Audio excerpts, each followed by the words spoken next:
September 2008, the largest, most complex, and most expensive machine ever devised by man was turned on.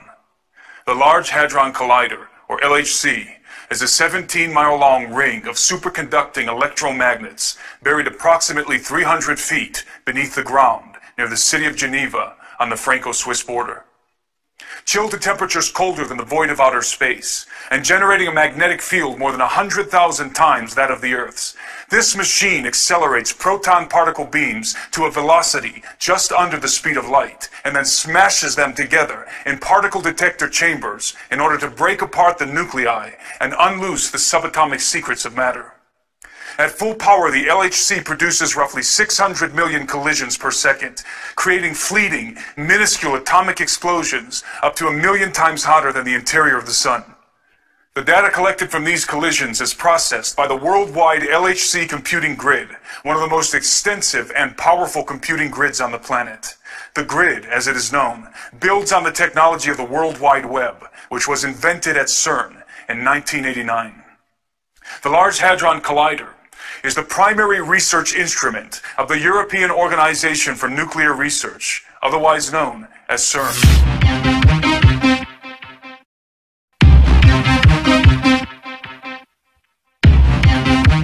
What? Whoa.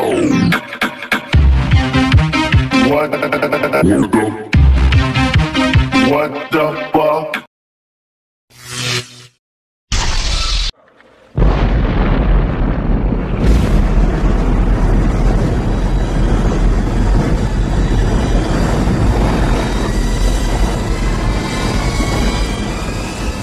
After the devastating detonations of Fat Man and Little Boy over Nagasaki and Hiroshima at the end of World War II, mankind was irrevocably thrust into the atomic age.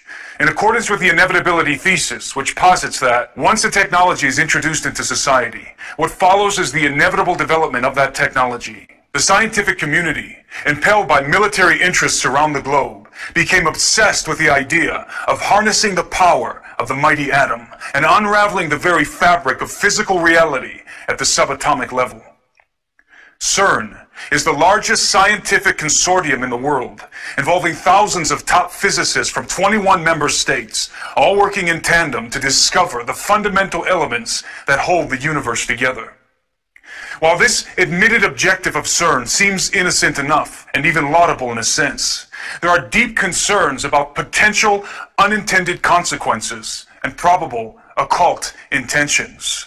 When analyzing a scientific endeavor as costly and ambitious as CERN, it is essential that we have a realistic understanding of the mechanisms and machinations that have been propelling technological advancement in the modern era. In a perfect world, the greatest accomplishments of science would be the product of goodwill toward men and the desire for peace and prosperity. However, in the practical world, the world in which we live, the greatest accomplishments of modern science are often facilitated and funded by men who have anything but goodwill and peace on their minds. In many cases, the most groundbreaking technological advancements, such as in the case of jet propulsion, rocket science, and nuclear fission, have been intentionally directed by incredibly malevolent individuals for dark and dangerous purposes. Scientists are rarely the evil villains scheming sinister plots in secret laboratories that Hollywood has often portrayed, with a few glaring exceptions, of course, and are usually zealously dedicated to their particular field of study, with noble or benign intentions at heart. However, this kind of religious commitment to science can engender blind apathy, if not willful ignorance, concerning the overarching implications and ill intentions of the benefactors facilitating their work. This is certainly the case of the brilliant men and women working at CERN, most of whom naively believe that the prime objective of their research is to merely understand what the universe is made of and how it all started at the Big Bang. Unfortunately, what they fail to realize, apart from the fact that they're working from a false premise to begin with, is that their research is very likely being used to advance a hidden agenda, the conspirators of which are well aware of who created the universe and are absolutely intent on making war with him and enthroning another in his place. CERN is an acronym derived from the French rendition of the designation European Council for Nuclear Research, which was a provisional council organized in the early 1950s with critical backing from the United Nations, whose task was to plan for the construction of a multinational European research facility that would be dedicated to the study and advancement of nuclear physics.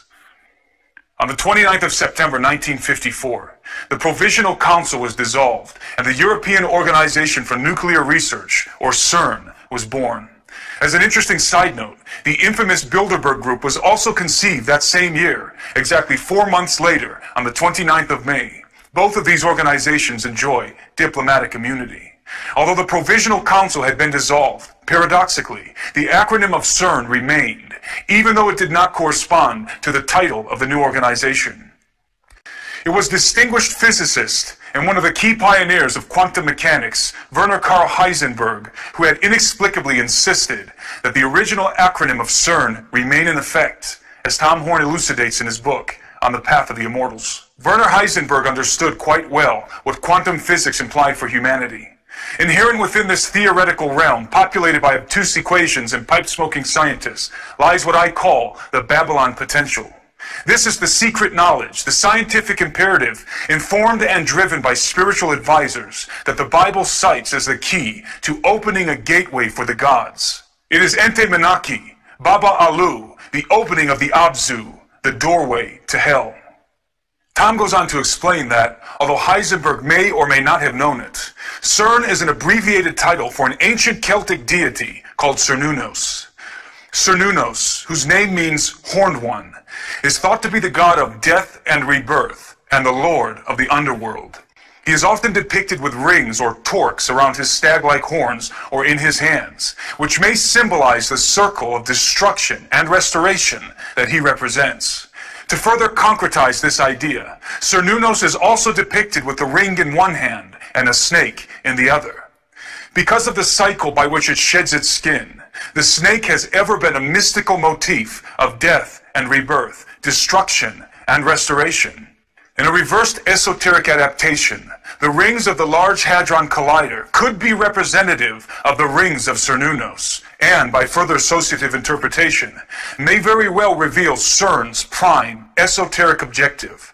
I believe it does, and will address it at the end of this analysis. I understand that drawing correlations between the acronym of CERN and deities from the ancient world may seem too forced and tenuous for critical minds, and I might be inclined to agree, if CERN had not evoked such correlations first. Rather than distance themselves from associations with arcane pagan deities, the directors of CERN welcomed and even celebrated the placement of a very unscientific icon in the courtyard of their main facilities. On the 18th of June 2004, a 2-meter-high statue, bequeathed by the representatives of India's Department of Atomic Energy, was ceremoniously unveiled at CERN. It was a statue of the Hindu god Shiva, engaged in the Nataraja, the cosmic dance of destruction.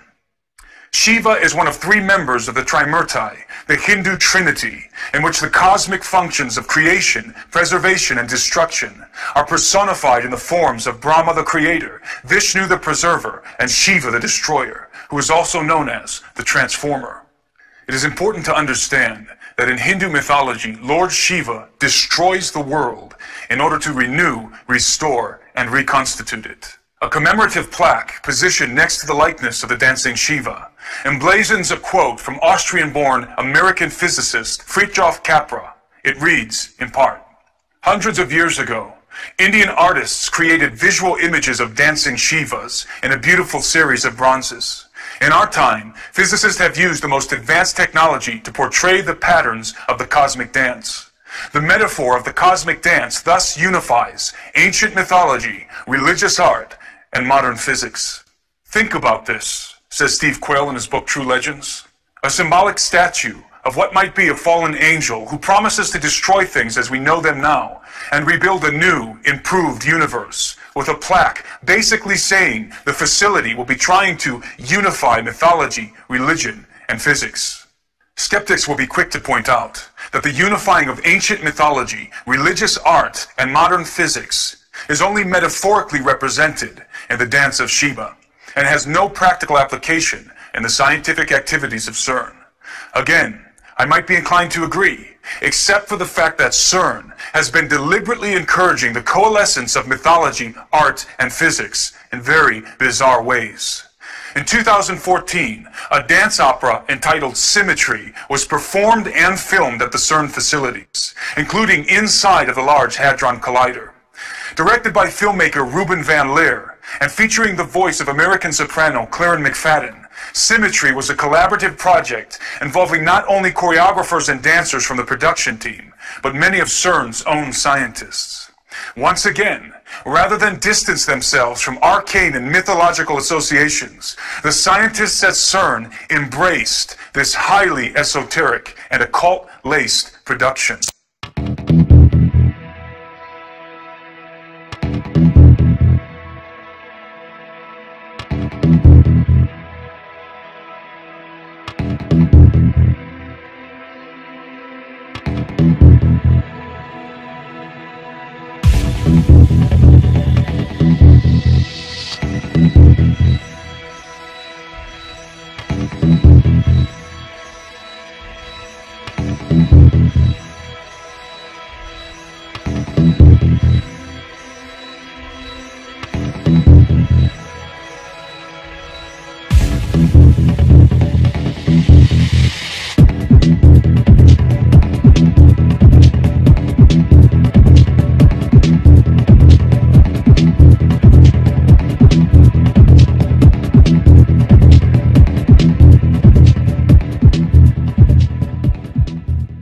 One could spend hours breaking down all of the deliberate esoteric insinuations in the trailer for the film alone.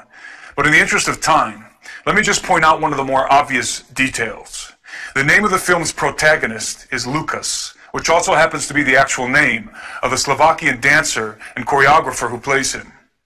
Without plunging too deeply into etymological roots, the name Lucas means bringer of light, and is in fact a derivation of the Latin term Lucifer. Of course, all of this could be purely coincidental, but given the overtly esoteric nature of the film, it is highly unlikely that the name of the main character is a consequence of happenstance, regardless of the filmmaker's intention. The truth is that the occult, art, and science have always been fundamentally entwined. The natural synthesis or symmetry that binds them is perhaps best illustrated in one man, Sir Francis Bacon. Bacon, who is widely considered to be the father of modern science and the primary proponent of the scientific method, which is the very underpinning of CERN, was himself an occultist, artist, and scientist. In fact, there is reason to believe that Francis Bacon is the true face behind the dubious mask of William Shakespeare. There is, in truth, no incongruity between the material and the metaphysical world, the physical and the spiritual. They are merely two sides of the same coin, both essential parts of the whole. When one penetrates deeply enough into what we call physics, one discovers, inevitably, the veil that separates these two realities. Occultists have always been aware of this fact. Even to Francis Bacon and his scientific contemporaries, many of whom were members of the mystery schools, deciphering the mechanisms of the material world was but the means to a far more important objective: to make contact with the entities lurking on the other side of the veil. This veil is often described as a dimensional doorway that allows access into realms beyond the perceivable world. The concept of unperceivable dimensions existing essentially in the same space we physically occupy is not only very probable, but also very widely accepted in the scientific community. Many top physicists are quietly hoping that the proton collisions happening at the Large Hadron Collider will puncture the fabric of our four-dimensional confine and allow us to peek through the keyhole, as it were, into another dimension or alternate universe. Some physicists have not been so quiet about this very real possibility.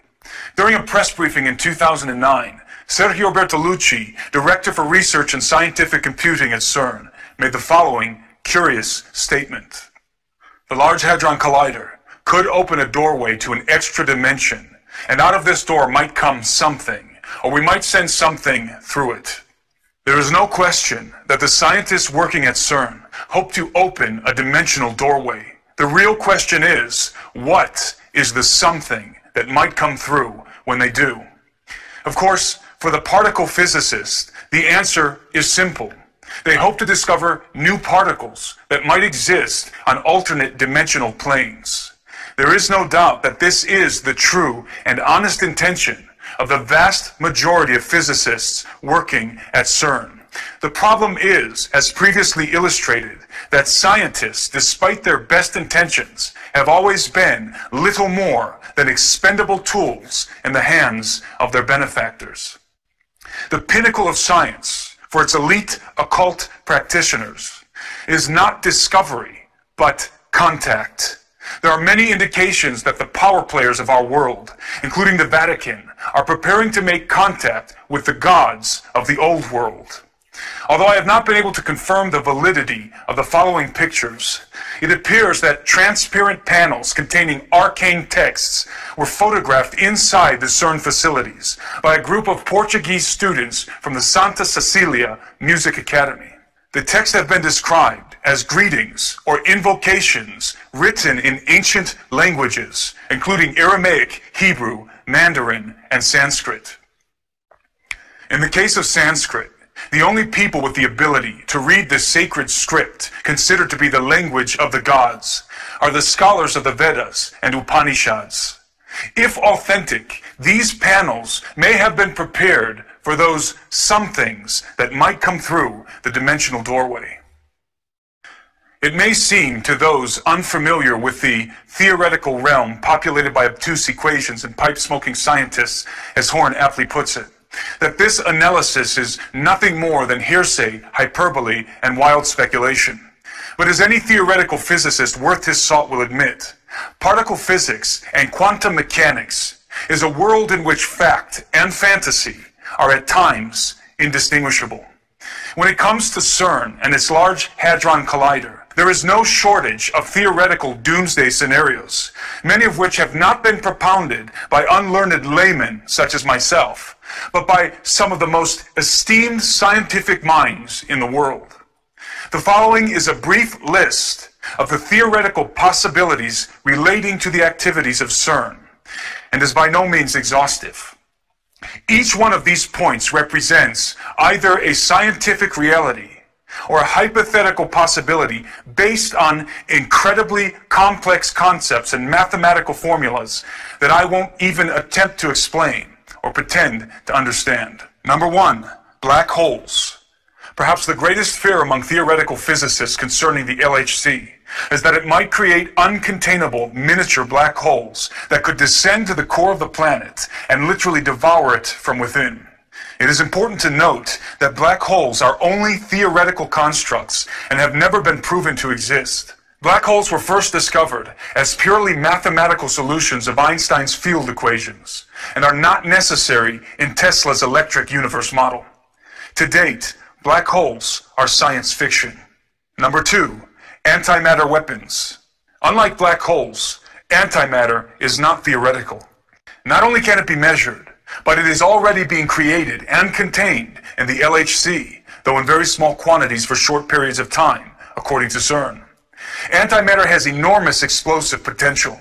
A quarter gram of antimatter can produce an explosive yield equivalent to 5 kilotons of TNT. If CERN develops the capability to create and store significant amounts of antimatter, and some claim it already has, then highly destructive antimatter weapons will be developed. The advantages of antimatter bombs, for example, are very great, and that they could produce atomic-level explosions without residual nuclear fallout. Number three, particle beam weapons. A directed beam of high-energy subatomic particles moving at extreme velocity, such as the ones produced in the LHC, is capable of obliterating matter at the molecular level. Particle beam weapons are already on the battlefield, especially in Black Ops warfare, and the research of CERN will certainly expand and refine their military application. Number four, time distortion and stargates. It has been suggested that by colliding heavier subatomic particles, such as lead ions, which CERN will soon be doing, space and time could be distorted, creating what Einstein called a Rosen bridge or Stargate, which is basically a wormhole between two different locations, dimensions, or periods of time. It has also been suggested that such distortions in the space-time continuum could lead to what has been referred to as the Groundhog Day effect, in which time folds back on itself, allowing manipulation of the past. Number 5, DNA sequencing and artificial synthesis. Since it is a fact that the Synchrotron Collider at Berkeley and Walnut Creek, California, was used to help sequence human DNA for the Human Genome Project, it is certainly feasible that the Large Hadron Collider could also be employed in a similar way, but with much more precise results. There is evidence to suggest that artificial human or human hybrid genomes have already been synthesized at collider facilities, including CERN. Number 6, strangelets. Produced from a quark-gluon plasma soup, sometimes generated after high-energy particle collisions, strangelets are the most explosive substance in the known universe, and according to theoretical physicists, were responsible for the explosion at the so-called Big Bang. Contrary to popular belief, strangelets are not theoretical, but have been confirmed to exist at the Brookhaven National Laboratory, located on Long Island, New York, where physicists working with the Relativistic Heavy Ion Collider, or RHIC, are attempting not only to produce strangelets, but to contain them. The potential gains of this endeavor for the military-industrial complex are self-evident. Because the LHC is a much higher energy collider than the RHIC, strangelet production and containment is even more feasible at CERN. There can be no doubt that in the best-case scenario, the world is about to witness the most dangerous and potentially deadliest arms race in human history. However, there is something percolating in occult shadows behind the scenes that is even more disturbing than a super collider arms race. When the sum of possibilities is considered, what we have at CERN, ultimately, is the potential to develop weapons for waging war with enemies far more powerful than mere human beings. This is the Babylon potential to which Tom Horn refers, the ability to open the forbidden gates of the gods and make war with the hosts of heaven, as was likely Nimrod's objective in the plains of Shinar. And this leads me full circle to what I believe to be the supreme hidden purpose of the Large Hadron Collider and CERN. Recall that the Celtic deity Cern'S, the horned lord of the underworld, represents the cycle of death and rebirth, of destruction and restoration. I believe that the Luciferian priesthood behind the thrones of the European Union and the United Nations intend to use CERN as the key to literally open the gates of hell in order to release the gods that have been imprisoned there, those fallen watchers and arcane entities bound with chains in the abyss of Tartarus. Their prime objective is the restoration of the Golden Age, when the gods mingled themselves with the seed of men, and their hybrid offspring ruled the earth. All of our research points inexorably to this grand conspiracy. It is my contention that the earth is even now being slowly terraformed via chemtrailing, HARP, and other such clandestine programs in order to reconstitute the conditions that existed on the planet before the flood of Noah, in anticipation of the hybrid race that is coming. By breaking the subatomic bonds of matter and casting away the cords that hold the material world together, mankind will willingly tear the veil that has been established for his own protection and unleash a darkness and chaos that the earth has not seen for many ages. This is the master plan of the Luciferian elite, who seek to open forbidden gates and usher in the entities that will lead them in a futile war against the Lord and against his anointed. Their great hope, and that of Lucifer's, is to usurp the throne which belongs to the Son of Man, and install the man of sin and of lawlessness in his place.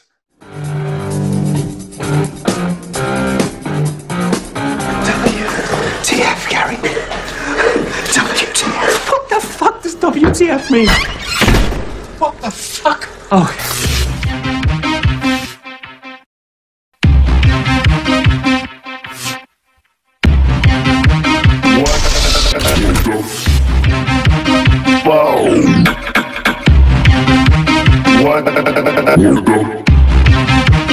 What the fuck?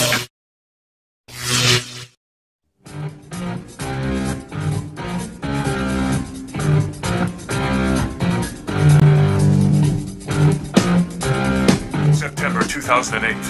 The largest, most complex, and most expensive machine ever devised by man was turned on.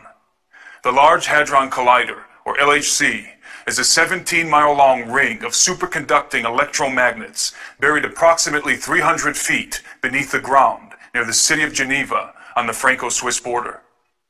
Chilled to temperatures colder than the void of outer space, and generating a magnetic field more than 100,000 times that of the Earth's, this machine accelerates proton particle beams to a velocity just under the speed of light, and then smashes them together in particle detector chambers in order to break apart the nuclei and unloose the subatomic secrets of matter.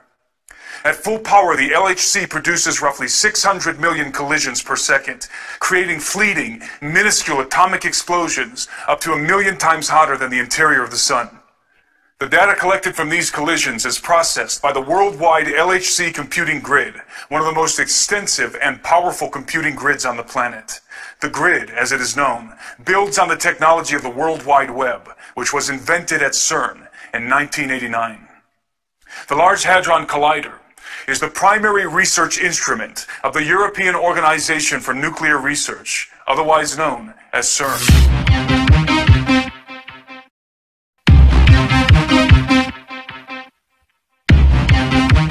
What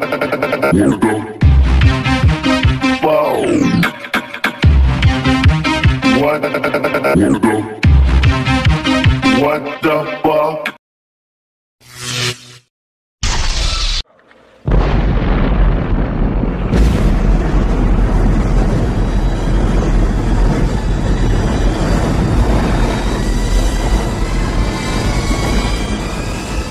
After the devastating detonations of Fat Man and Little Boy over Nagasaki and Hiroshima at the end of World War II, mankind was irrevocably thrust into the atomic age.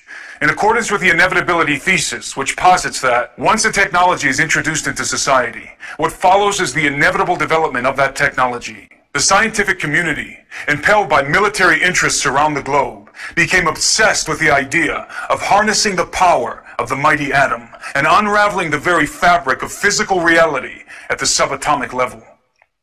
CERN is the largest scientific consortium in the world, involving thousands of top physicists from 21 member states, all working in tandem to discover the fundamental elements that hold the universe together. While this admitted objective of CERN seems innocent enough, and even laudable in a sense, there are deep concerns about potential unintended consequences and probable occult intentions. When analyzing a scientific endeavor as costly and ambitious as CERN, it is essential that we have a realistic understanding of the mechanisms and machinations that have been propelling technological advancement in the modern era. In a perfect world, the greatest accomplishments of science would be the product of goodwill toward men and the desire for peace and prosperity. However, in the practical world, the world in which we live, the greatest accomplishments of modern science are often facilitated and funded by men who have anything but goodwill and peace on their minds. In many cases, the most groundbreaking technological advancements